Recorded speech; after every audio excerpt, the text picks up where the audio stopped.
yang kisah ini diabadikan oleh Allah Subhanahu wa taala di dalam surah Al-An'am mulai ayat ke-75. Di ayat ke-74 Allah Subhanahu wa taala juga menyinggung dialog antara Nabi Ibrahim dengan ayahnya.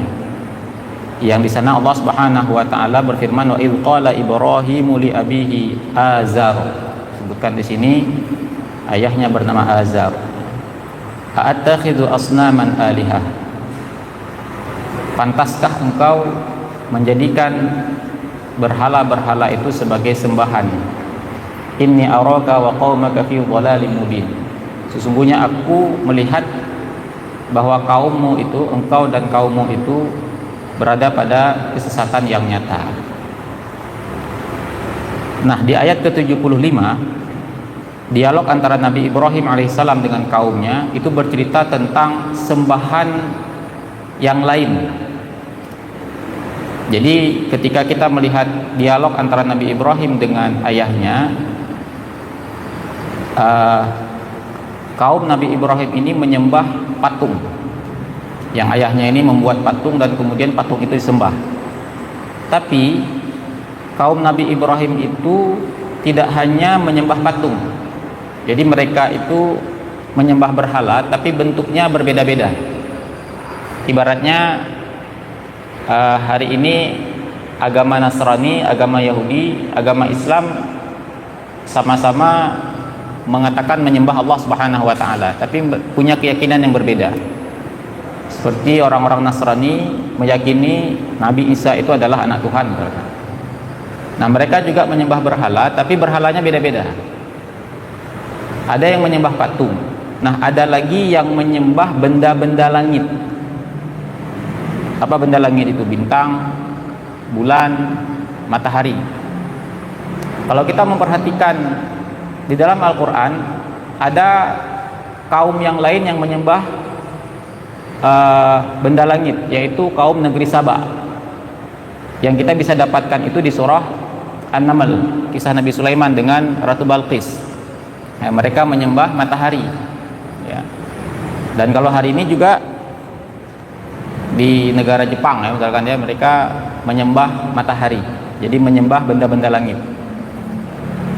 Nah, sebelum kita mengambil pelajaran dari dialog antara Nabi Ibrahim dengan kaumnya, kisah ini perlu kita pelajari karena ada kekeliruan di tengah-tengah masyarakat kita tentang Nabi Ibrahim, yang diantara mereka mengatakan bahwa Nabi Ibrahim itu pernah, atau Nabi Ibrahim itu mencari Tuhan. Nabi Ibrahim itu pernah melakukan pencarian Tuhan, dan pada saat itu ketika dia melihat bintang, dia mengatakan hadza rabbi, ini adalah Tuhanku. Jadi seolah-olah Nabi Ibrahim itu pernah meyakini bahwa bintang itu adalah Tuhannya. Dan kemudian ketika bintang itu hilang karena kalah oleh cahaya bulan, maka kemudian Nabi Ibrahim juga mengatakan hadza rabbi, ini Tuhanku. Seolah-olah Nabi Ibrahim itu tidak punya pendirian. Tadi bilangnya bintang, sekarang bilangnya bulan. Dan kemudian ketika bulan itu tenggelam, terbit matahari, dan lagi-lagi Nabi Ibrahim mengatakan hadza rabbi, ini Tuhanku, ini lebih besar, lebih terang dan panas. Nah, ini yang dipahami oleh sebagian kaum muslimin, ya, Nabi Ibrahim itu mencari Tuhan. Nah, sementara maksud ayat ini tidak begitu, ya. Yang pertama yang harus kita pahami, tidak pernah ada para nabi dan para rasul itu pernah tersesat dalam hal keyakinan.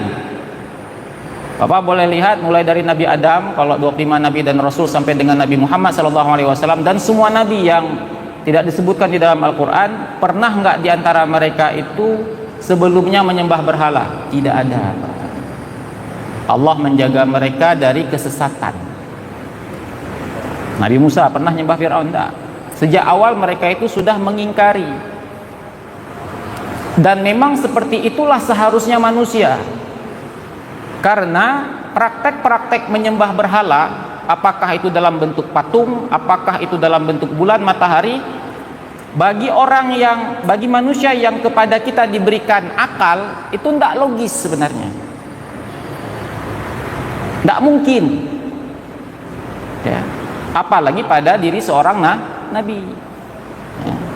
Jadi yang pertama harus dipahami itu, Pak. Jadi Allah menjaga para nabi itu, walaupun mereka belum menjadi nabi, sejak kecil mereka itu terjaga dari praktek-praktek kemusyrikan. Yang pertama itu harus dipahami, Pak. Sehingga ada juga nanti yang mengatakan Nabi Muhammad juga dulu pernah tersesat, mengambil surah Ad-Duha, wa wajadaka dhallam fahada. Bukankah engkau dulu pernah tersesat dan kami berikan kepadamu petunjuk? Kalau kita lihat kisahnya, Nabi Muhammad pernah tersesat, tapi bukan sesat dalam hal penyembahan, tapi memang waktu kecil pernah tersesat, nggak tahu jalan pulang. Tersesat juga kan? Tersesat, dan kemudian diberikan petunjuk sehingga kemudian bisa kembali pulang. Jadi tidak bisa dipahami bahwa Nabi Muhammad dulu juga pernah sesat. Ya. Jangankan Nabi Muhammad SAW, beberapa orang sahabat saja sebelum mereka beriman kepada Rasulullah SAW, atau sebelum diutusnya Nabi SAW, itu mereka itu tidak pernah menyembah berhala. Contoh sahabat yang sejak kecilnya tidak pernah menyembah berhala, Abu Bakar tidak pernah aja menyembah berhala. Utsman tidak pernah menyembah berhala. Abu Bakar, Utsman tidak pernah menyembah berhala, tidak pernah berzina, tidak pernah minum khamar, tidak pernah mereka itu menyembah berhala. Maka sebelum diutusnya Nabi SAW, ya, sebelum adanya syariat yang baru pada saat itu, ya, sebagai penutup para nabi, mereka itu dikenal dengan pemeluk agama Ibrahim, atau orang-orang Hanif, orang-orang yang lurus. Dan bahkan mereka ini sering sekali mengingatkan orang-orang Quraisy pada saat itu kenapa mereka menyembah patung. Jadi mereka ingatkan juga. Jadi orang-orang Quraisy itu jengkel sama mereka ini, Pak, orang-orang Hanif ini. Karena apa? Mempertanyakan mengapa mereka menyembah patung yang jangankan mendatangkan mudarat dan manfaat, berbicara, mendengar, melihat saja mereka tidak mampu patung-patung itu. Itu, Pak, ya. Kemudian yang kedua, pemahaman ini keliru kalau kita merunut kembali sejak Nabi Ibrahim itu berdialog dengan ayahnya. Jadi ketika Nabi Ibrahim alaihissalam berdialog dengan ayahnya yang diabadikan oleh Allah Subhanahu wa taala di dalam surah Maryam ayat ke-42, apa kata Nabi Ibrahim ketika memulai dialog dengan ayahnya? Idz qala li abihi ya abati lima ta'budu ma la yasma'u wa la yubsir. Wahai ayahku, mengapa engkau menyembah sesuatu yang tidak pernah bisa mendengar dan tidak pernah bisa melihat, tidak bisa berkata-kata, tidak bisa mendatangkan manfaat. Nabi Ibrahim sudah membantah praktek yang dilakukan oleh ayahnya. Nah, bagaimana mungkin tiba-tiba Nabi Ibrahim setelah itu mengatakan bahwa bintang itu Tuhannya? Tidak logis, Pak. Runutannya nggak logis. Karena bintang, bulan, matahari juga nggak bisa ngomong. Itu, Pak, ya. Nah, jadi kisah yang terdapat dalam surah Al-An'am tadi maksudnya apa? Jadi para ulama mengatakan perkataan Nabi Ibrahim ketika melihat bintang, bulan dan matahari itu dengan kata hadza rabbi, itu dipahami sebagai bentuk istifham ingkari. Apa itu istifham ingkari? Istifham ingkari itu sederhananya kata tanya dalam bentuk pengingkaran. Jadi kalau diksinya itu begini, ini Tuhanku. Nah, jadi begitu. Jadi ketika dia dialog dengan kaumnya, sebagian kaumnya ini prakteknya menyembah bintang, bulan dan matahari, diajak dialog sama Nabi Ibrahim. Jadi ada orang di situ. Bukan Nabi Ibrahim sendiri kemudian seperti melakukan perenungan, tiba-tiba dia lihat bintang dan mengatakan haza rabbi, ini Tuhanku. Tidak begitu. Tapi ada orang di situ yang praktek mereka itu menyembah benda-benda langit. Kalau dengan ayahnya, bantahannya apa? Menyembah patung. Maka tadi kami katakan apa? Jadi mereka menyembah berhala tapi bentuk berhalanya beda-beda. Ada yang nyembah patung, ada yang nyembah benda langit. Benda langit itu apa tadi? Bintang, bulan dan lain sebagainya. Karena mereka meyakini karena matahari itulah kita bisa hidup, ya, bisa turun hujan dan macam-macam. Sehingga mereka menganggap matahari itu perlu dihormati, perlu dimuliakan, dan akhirnya mereka sembah. Contoh misalkan ada sebagian kawan-kawan kita menyembah misalkan sapi misalkan. Nah, dia menganggap sapi ini yang mendatangkan kebaikan, ya. Kalau kita baik-baik sama sapi, maka nanti panennya berhasil. Kalau tidak baik sama sapi, marah sapi itu, nanti gagal panen. Nah, itu dia pahami itu. Ya. Begitu juga ketika praktek awal kaum Nabi Nuh. Ketika mereka mendatangi gambar-gambar para ulama terdahulu yang sudah meninggal dunia, yang disebutkan ada 5 itu, Wat, Yahud, Ya'uq, Suwa dan Nasr itu. Pada suatu ketika setelah mereka melihat, memandang lukisan-lukisan itu, tiba-tiba turun hujan. Ketika mereka nggak datang melihat lukisan itu, hujan nggak turun. Jadi mereka mengkait-kaitkan. Wah, akhirnya mereka menyimpulkan, ini gara-gara kita menghadap lukisan ini, ulama-ulama kita dulu, hujan turun. Nah, begitu kita nggak datang, nggak turun lagi. Mulai mereka menyimpulkan, lambat laun akhirnya mereka menjadikan patung-patung dan lukisan itu sebagai sembahan, ya. Itu Pak, ya. Jadi kata hadza rabbi itu adalah bentuk pengingkaran dalam rangka Nabi Ibrahim ini menyadarkan kaumnya yang menyembah benda langit itu sebagai Tuhan. Maka kita perhatikan di sini mulai dari ayat ke-75 ada kalimat wa kadzalika nuri Ibrahim masalakutas samawati wal ard waliyakuna minal muqinin. Ya. Kami perlihatkan kepada Ibrahim kebesaran kami yang ada di langit. Yang ada di langit itu mana? Apa tadi? Bintang, bulan, matahari. Wal ard, dan juga di bumi, waliyakuna minal muqinin, agar dia termasuk ke dalam kelompok orang-orang yang meyakini. Falamma janna alaihi al-lailu ra'a kaukaba, ketika tiba waktu malam, ra'a kaukaba, pada saat itu Nabi Ibrahim bersama kaumnya tadi itu melihat bintang yang mereka sembah. Qala, berkatalah Ibrahim, hadza rabbi, ini Tuhanku. Ya. Jadi bukan meyakini tapi mengingkari. Ini Tuhanku. Aku tidak suka sesuatu yang hilang. Bagaimana mungkin aku menyembah sesuatu yang nanti hilang? Falamma dikatakan di sini falamma afala qala la uhibbul afilin. Ketika bintang-bintang itu menghilang, muncul bulannya begitu terang, cahaya bintang itu sirna. Apa kata Nabi Ibrahim? La uhibbul afilin, aku tidak suka sesuatu yang bisa hilang. Kalah cahaya langsung hilang. Kemudian falamma ra'al qamar bazigha, kemudian Nabi Ibrahim bersama kaumnya tadi itu melihat qamar, bulan bazigha, terbit, ya. Qala hadza rabbi, ditanya lagi, ini Tuhanku. Falamma afala qala la illam yahdini rabbi la akunanna minal qaumidh dhallin. Ya. Maka ketika bulan itu terbenam, maka kemudian Nabi Ibrahim berkata, la illam yahdini rabbi, jika Tuhanku tidak memberi petunjuk kepadaku. Kalimatnya jika Tuhanku, tadi kan kalimatnya apa? Ketika bulan itu terbit, dia katakan ini Tuhanku. Dan kemudian Nabi Ibrahim mengatakan, andai saja Tuhanku tidak memberikan kepadaku petunjuk, la akunanna minal qaumidh dhallin, niscaya aku akan termasuk ke dalam kelompok orang-orang yang sesat.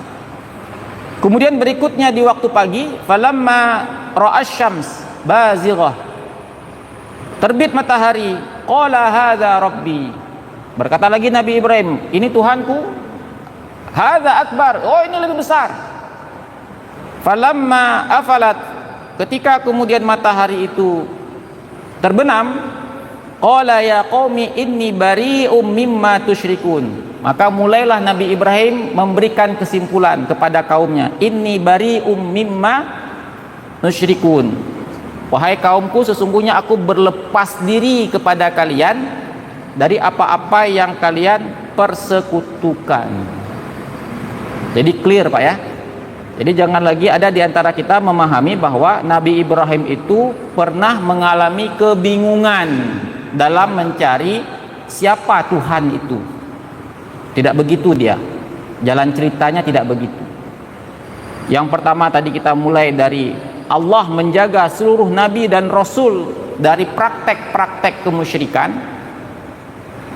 Kemudian yang kedua, secara urutan juga membantah pemahaman ini, karena sejak awal Nabi Ibrahim sudah duluan mempertanyakan atau membantah penyembahan yang dilakukan oleh kaumnya, diantara bapaknya itu ketika mereka menyembah patung. Yang Nabi Ibrahim mempertanyakan, mengapa engkau menyembah sesuatu yang tak bisa melihat, tak bisa mendengar, tak bisa berkata-kata. Nah, sidang jamaah yang dirahmati Allah Subhanahu wa taala, kemudian selain Nabi Ibrahim menyadarkan kaumnya dengan dialog, menyadarkan mereka dengan dialog, menyadarkan mereka bahwa tidak logis, tidak masuk akal, tidak sepantasnya kita sebagai manusia itu justru menyembah sesuatu yang jauh di bawah kita. Kita bisa melihat, bisa mendengar, sementara yang kita sembah itu sesuatu yang tidak bisa melakukan itu semua.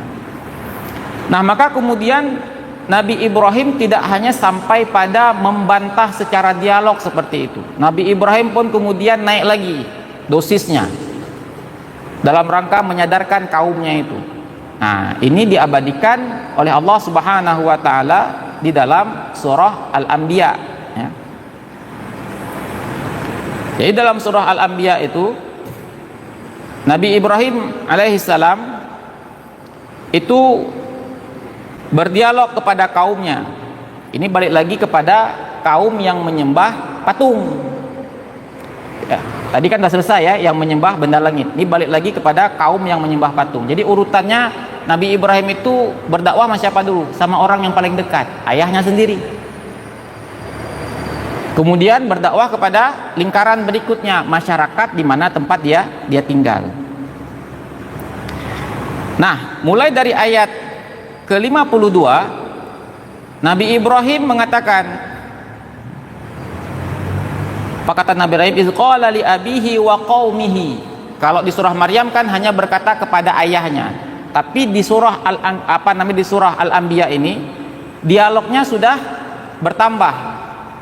Berkata kepada ayahnya dan juga kaumnya, ma hadhihi tamathilul lati antum laha akifun. Apa kata Nabi Ibrahim alaihissalam? Patung-patung apa itu yang kalian sembah itu? Ya. Yang tekun sekali kalian sembah, yang taat sekali kalian kepada patung-patung tersebut. Qalu, apa logika mereka? Apa argumentasi mereka? Argumentasinya lemah. Apa argumentasi mereka? Mereka mengatakan, qalu wajadna aba'ana laha abidin. Kami mendapati nenek moyang kami sudah melakukan ini dulu. Begitu lagi.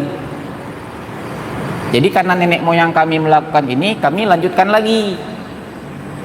Maka pernah saya katakan kepada bapak dan ibu sekalian, kisah Nabi Ibrahim ini salah satu ibrahnya diceritakan oleh Allah Subhanahu wa taala kepada Nabi Muhammad sallallahu alaihi wasallam itu dalam rangka membantah argumentasi orang-orang Quraisy ketika Nabi sallallahu alaihi wasallam mengingatkan mereka atas praktek mereka menyembah patung Lata, Uzza, Manaf dan lain sebagainya. Yang mereka pada saat itu juga berargumentasi, apa yang kami lakukan ini itu adalah apa yang telah dilakukan oleh nenek moyang kami. Sementara mereka menuduh apa yang disampaikan oleh Nabi Shallallahu Alaihi Wasallam itu perkara baru yang menyalahi praktek yang sudah dilakukan nenek moyang kami secara turun temurun. Maka kemudian Nabi Shallallahu Alaihi Wasallam dengan wahyu dari Allah Subhanahu Wa Taala menceritakan kisah Nabi Ibrahim ini dalam rangka apa? Memblocking Nenek moyang kalian siapa? Bukankah nenek moyang kita semua yang ada di Mekah ini adalah Nabi Ibrahim? Sementara Nabi Ibrahim sendiri itu berdialog dengan ayahnya, membantah praktek yang dilakukan ayahnya sendiri. Sementara kalian berargumentasi pada hari ini, kami menyembah patung Lata Uzza karena nenek moyang kami duluan menyembahnya. Nenek moyang yang mana yang kalian ikuti? Itu sudah bantahan telak. Mana lagi nenek moyang selain Ibrahim yang paling awal? Siapa yang paling awal dari Nabi Ibrahim di Mekah ini? Tidak ada. Karena kita tahu bahwa yang pertama kali memasuki dan menetap di kota Mekah itu adalah keluarga Ibrahim. Nabi Ibrahim membawa Hajar dan anaknya Ismail ke Mekah, meninggalkan mereka di sana, dan kemudian dengan kuasa Allah Subhanahu wa taala muncul air Zam-Zam, dan kemudian mulailah ada kehidupan di sana. Masuklah suku Jurhum pada saat itu, menetap di sana. Dan di kemudian hari Nabi Ismail menikah dengan putri dari kepala suku Jurhum. Mulailah muncul masyarakat di kota Mekah. Terus sampai kemudian muncullah suku Quraisy. Jadi siapa yang paling awal nenek moyang di Mekah itu kalau bukan Nabi Ibrahim? Ya, kalau kalian bilang kami melakukan ini karena nenek moyang kami lakukan, Ibrahim enggak kok. Nenek moyang mana? Tapi lagi-lagi bapak-bapak dan ibu-ibu yang dirahmati Allah Subhanahu wa taala, walaupun ini sudah dikalahkan, kan logikanya di sini. Tapi kalau ini enggak main, kalau bahasanya ya, kalau ini tertutup, enggak masuk juga. Maka pernah dulu ketika kita mengkaji di sini ilmu pengetahuan dan Al-Qur'an, bahwa Allah Subhanahu wa taala di Al-Qur'an seringkali mengkaitkan kata paham, mengerti bukan dengan ini. Fini, kolbun. Contoh barang. Dalam surah Al-A'raf dikatakan walaqad dhara'na li jahannama katsiran minal jinni wal ins. Sebagian besar dari isi neraka jahanam itu berasal dari kelompok jin dan manusia. Apa penyebabnya? Lahum qulubun la yafqahuna biha. Mereka punya hati, lahum qulubun la yafqahuna biha, tapi hati itu tidak mereka gunakan untuk memahami.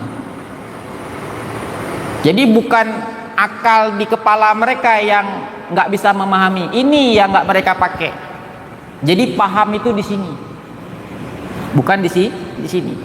Dan secara ilmiah kita pernah menyampaikan juga bahwa di kemudian hari salah satu karyanya itu buku yang berjudul Heart Speak ya, Dr. Mimi Guarneri kalau saya tidak salah namanya itu, bersama pakar-pakar jantung lainnya mendapati bahwa di dalam jantung ini terdapat sel-sel saraf yang sama seperti di otak.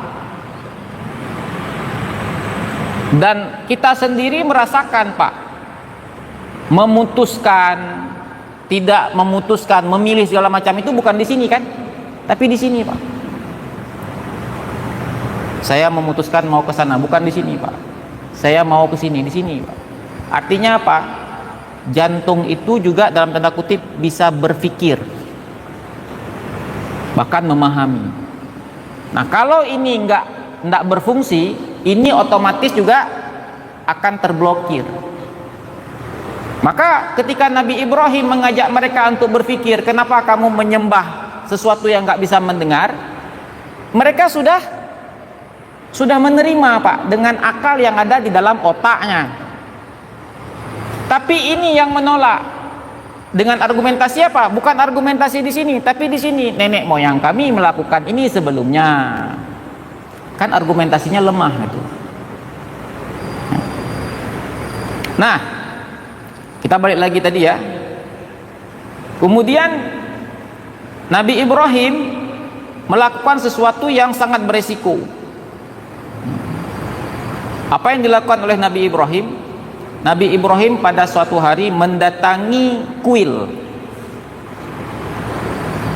gudang Tuhan bahasanya. Kenapa dibilang gudang Tuhan? Tempat simpan Tuhan, tempat simpan patung-patung itu. Apa yang dilakukan oleh Nabi Ibrahim? Dihancurkan. Dihancurkan oleh Nabi Ibrahim. Dan kemudian dikatakan di dalam surah Al-Anbiya ini, Nabi Ibrahim tidak menghancurkan semua patung-patung itu, tapi Nabi Ibrahim meninggalkan satu patung yang paling besar. Dalam rangka apa? Ya, dalam rangka ingin memberikan kepada mereka satu pelajaran lagi, pelajaran terakhir. Nah, ketika pada suatu hari mereka mendapati patung-patung mereka itu sudah berkeping-keping hancur, maka terjadilah kehebohan besar. Apa kata mereka? Siapa ini yang sudah berbuat sesuatu kepada Tuhan-Tuhan kami? Kalau bahasa lainnya itu, siapa yang menghancurkan Tuhan-Tuhan kami? Jadi kalimatnya sendiri sebenarnya sudah tidak masuk akal, Pak. Bagaimana Tuhan itu bisa hancur? Ya. Tapi begitulah mereka itu. Walaupun mereka itu mengucapkan sesuatu yang bertentangan dengan apa yang mereka lakukan, tapi tetap saja mereka seperti tidak paham, tidak sadar bahwa mereka itu berada pada kesesatan yang nyata. Maka kemudian ketika terjadi kehebohan, maka apa yang terjadi? Mencari tahu kan? Menyelidiki siapa yang berbuat ini. Nah, kemudian mereka memiliki dugaan kuat bahwa Ibrahimlah yang melakukan ini semua. Apa alasan mereka? Alasan mereka karena sebelumnya hanya Nabi Ibrahim yang selalu mencela Tuhan-Tuhan kita. Dikatakan di sini apa? Qalu sami'na fata. Kami seringkali mendengar ada seorang anak muda, fata dikatakan di sini. Yadhkuruhum yuqalu lahu Ibrahim. Yang sering sekali mencela Tuhan-Tuhan kita. Yadhkuruhum, mencela Tuhan-Tuhan kita, mencela mereka. Yuqalu lahu Ibrahim. Dia dikenal dengan nama Ibrahim. Tangkap dia.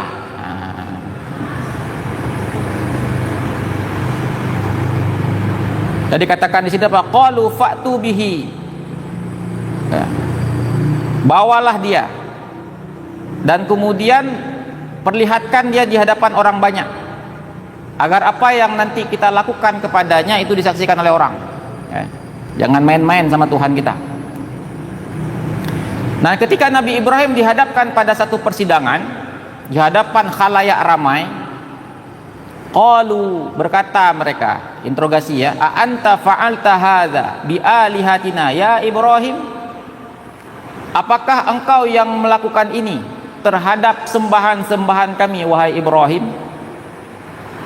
Ditanya ya, karena belum terbukti, jadi ini sudah pengadilan ini. Qala, apa kata Nabi Ibrahim?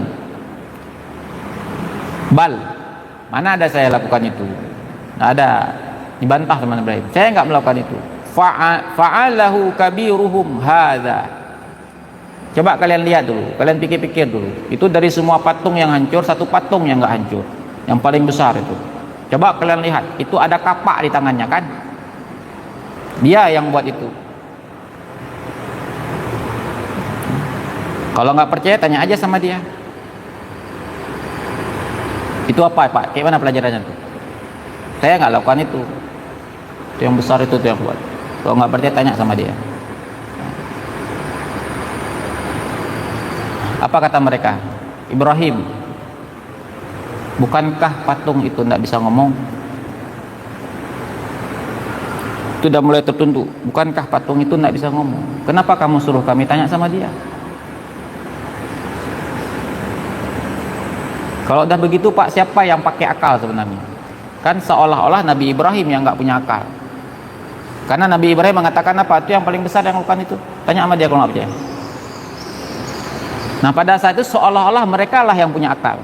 Karena mereka mengatakan apa? Bagaimana mungkin kami tanya sama dia? Dia nggak bisa ngomong. Apa kata Nabi Ibrahim? Terus kalau dia nggak bisa ngomong, kenapa kalian sembah? Qala afata'buduna min dunillahi ma la yanfa'ukum syai'a wa la yadhurrukum. Terus kenapa kalian sembah? Wailakum, celaka kali kalian. Kalimatnya apa kan? Wailakum itu, pernah dengar kalimat ini? Fawailul lil musallin. Wail itu artinya celaka. Itu menunjukkan kalau diksinya itu Pak, itu Nabi Ibrahim gemes minta ampun.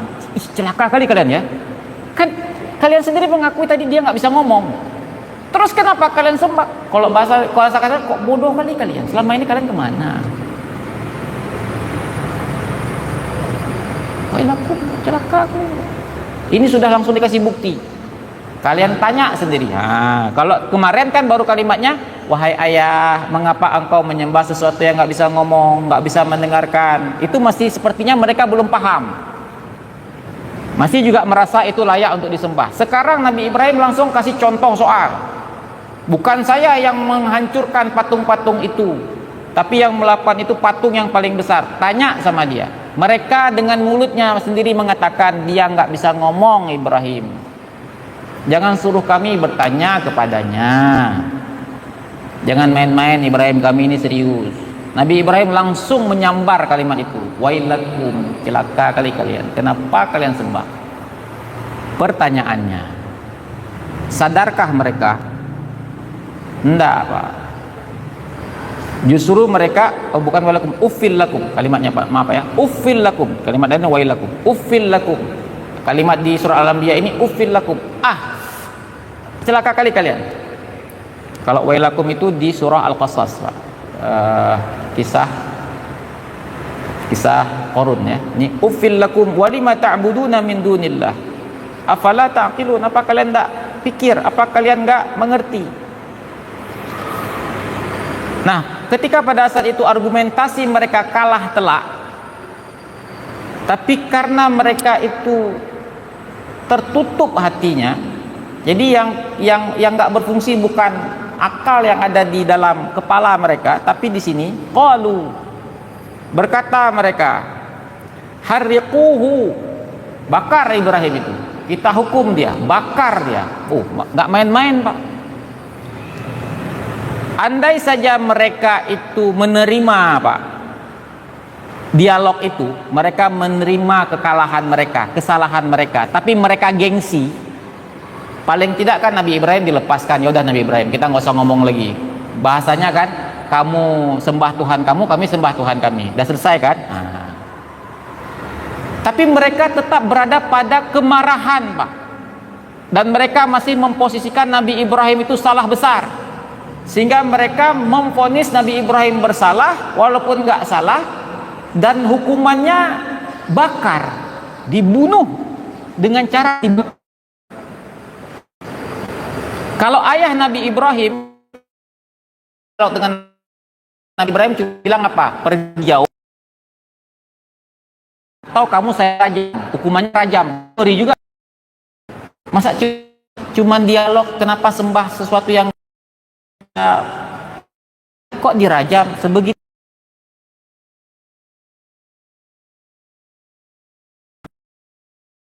Tapi kalimatnya aneh, wansuru alihatakum, ayo kita tolong sembahan-sembahan kalian. Ini bentuk cara kita menolong.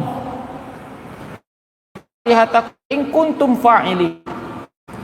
Konkretnya ini, kalau kalian memang benar setia dengan sembahan-sembahan kalian, ayo kita bakar Ibrahim. Ya. Lagi. Nah, itu dia berikutnya. Sekarang kita kembali ke Nabi Ibrahim. Kalau kita berada pada posisi Nabi Ibrahim Pak, sendiri dihukum dibakar, apa yang dirasakan Pak? Kurasa Pak, dibakar, takut ya, takut Pak. Maka bisa merasakan Nabi Ibrahim. Tapi kisah ini pada kitongan Allah. Ini ada bab keimanan berikutnya. Apa maksud Pak?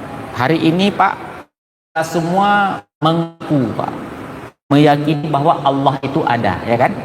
Allah wujud. Allah itu Rabbul Alamin, itu menciptakan alam. Tapi apa peran kita? Tapi ketika pada satu waktu meyakini Allah ada, tapi ketika kita dihadapkan pada saat itu seolah-olah Pak, sikap kita sang Allahnya hana. Maka ada ini Pak, kantor misalkan ya, kenapa korupsi itu percaya Allah ada Pak, tapi dia meragukan bahwa Allah berikan dia rezeki, sehingga dia berdalil bahwa kalau saya nggak olah hansip perlu pamper sana, perlu beli baju, padahal praktek itu tidak Allah sukai. Dah satu, ada orang yakini Allah ada Pak, ini khususnya kita, Allah ada Allah ada, pencipta semesta. Ketika Al-Quran untuk menegakkan hukum Allah ya, ditegakkan. Apa kalau kita terapkan syariat Islam, tidak masuk inferior kemarin, tidak masuk hukum rajam, tidak cocok lagi zaman sekarang. Kalau kita hukum rajam, nggak ada mau tanam modal, nggak maju Aceh. Apa masalahnya Pak? Apa masalahnya? Dia meyakini Allah, dia meragukan bahwa hukum Allah itu termasuk perkara waris. Katakanlah bagian perempuan itu satu bagian, berdiri orang-orang perempuan, tidak ada kalimatnya Allah tidak ada. Bagaimana mungkin dia mengakui Allah itu sebagai waktu yang ikut besok? Kenapa? Itu persoalannya gimana Pak? Maka ajarkan juga kepada anak-anak kita tentang tauhid Pak. Perkara yang paling sekali Pak, pergi kamar mandi jangan takut. Simulasi ketika saya ikut semacam latihan pengkaderan dakwah di Masjid Salman. Ketika mau dilatih, kami dibawa ke satu tempat.